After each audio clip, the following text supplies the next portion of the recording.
রাত তখন গভীর, ঘড়ির কাঁটায় প্রায় 2টো বাজে। হাওড়া গয়া এক্সপ্রেস তীব্র গতিতে ছুটে চলেছে বিহারের নির্জন এক প্রান্তর দিয়ে। ইঞ্জিনের ড্রাইভিং সিটে বসে আছেন senior loco pilot Sumanta Sanyal. পাশে তার সহকারী বাপি, কিছুটা তন্দ্রাচ্ছন্ন। সামনে শুধুই ঘন অন্ধকার আর রেললাইনের ওপর হেডলাইটের তীব্র একফালি আলো। ঝিঞ্ঝিরের ডাক ছাপিয়ে ইঞ্জিনের গর্জন। সুমন্তবাবু এই রুটে গত 15 বছর ধরে ট্রেন চালাচ্ছেন, কিন্তু আজকের রাতটা কেমন যেন অন্যরকম। বাতাসটা অস্বাভাবিক ভারী, আর মাঝে মাঝে কুয়াশার চাদর দৃশ্যমানতা প্রায় শূন্য করে দিচ্ছে।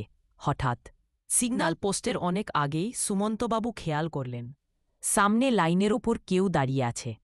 তিনি দ্রুত হর্ন বাজালেন। তীব্র হর্নের শব্দে নির্জন প্রান্তর কেঁপে উঠল, কিন্তু সেই অবয়বটি নড়ল না।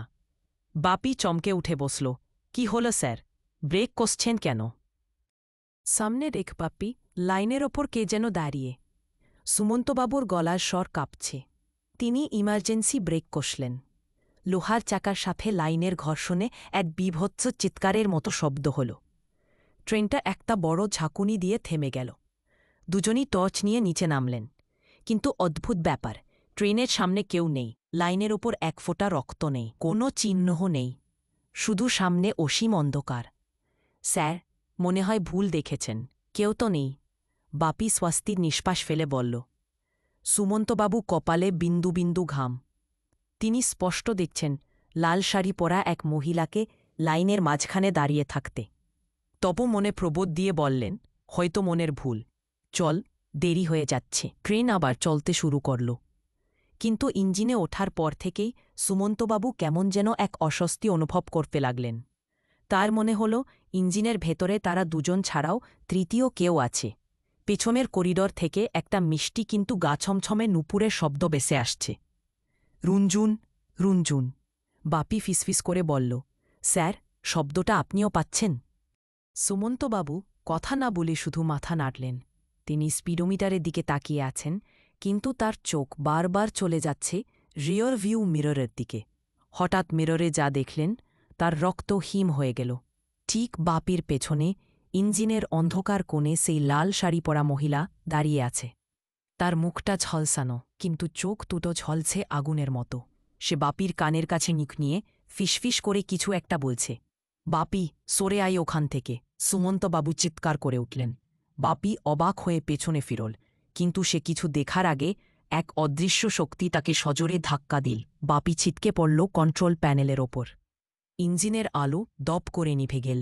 এখন শুধুই অন্ধকার আর সেই নুপুরের শব্দ, যা ক্রমশ এগিয়ে আছে সুমন্তবাবুর দিকে। হঠাৎ ট্রেনের ওয়্যারলেস সেটটা ক্যাচ ক্যাচ করে বেজে উঠল, কিন্তু ওপার থেকে গার্ড বা স্টেশনের কেউ কথা বলছে না। বেসে আছে একটা যান্ত্রিক বিকৃত নারী কণ্ঠস্বর। আমার মুক্তি চাই, আমাকে তোমরাই পিষে মেরেছিলে ঠিক এই জায়গায়, আজ আমি তোমাদের নিয়ে যাব।